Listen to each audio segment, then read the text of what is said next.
আসসালামু আলাইকুম বন্ধুরা, আশা করি ভালো আছেন। বন্ধুরা, আপনারা যদি এই ক্রোমা অ্যাপ দিয়ে কোনো কিছু ডাউনলোড করেন, ওই ডাউনলোড যদি আপনার মেমোরি কার্ডে না যায়, তাহলে কিন্তু আজকে এই ক্রোমা অ্যাপের ছোট্ট একটা সেটিং দেখাবো। এই সেটিংয়ে যদি আপনার ক্রোমা অ্যাপে করে দেন, তারপরে আপনি ক্রোমা অ্যাপ থেকে ছবি, ভিডিও, আদার্স যাই কিছু ডাউনলোড করেন না কেন, সবকিছু কিন্তু আপনার এসডি কার্ডে যাবে বা মেমোরি কার্ডে যাবে।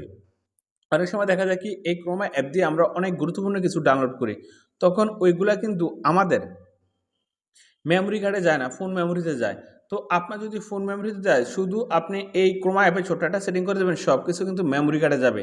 তো এখন এই কাজটা কিভাবে করবেন? এখন এই ক্রোমা অ্যাপের এই কাজটা করতে চাইলে অবশ্যই এই ভিডিওটা প্রথম থেকে শেষ পর্যন্ত দেখবেন। তো আপনারা দেখছেন অ্যান্ড্রয়েড কিছু ভিডিও, আমি শরীফ। আসল মধ্যে হেভেন করে শুরু করা যাক আজকের মোট ভিডিওটা। তো এখন এই ক্রোমা অ্যাপের কোনো কিছু যদি ডাউনলোড করলে আপনার যদি মেমোরি কার্ডে না যায়, তারপর আপনি কি করবেন? এই ক্রোমা অ্যাপে চাপ দিবেন। তারপর এখানে দেখেন ৩ ডট, এই ৩ ডটে চাপ দিবেন। ৩ ডটে চাপ দেওয়ার পরে এই যে এখানে দেখেন সেটিং, এই যে এখানে সেটিং, এই সেটিংসে আসবেন। সেটিংসে আসার পরে আপনি এখন এভাবে নিচে আসবেন। এই যে এখানে দেখেন এভাবে নিচে আসবেন। তারপরে এখানে দেখেন ডাউনলোডস, এই ডাউনলোডসে আসবেন।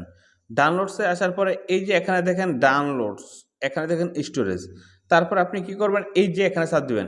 এখানে চাপ দেওয়ার পর এই যে এখানে দেখেন ডাউনলোডস, আর এখানে দেখেন এসডি কার্ড।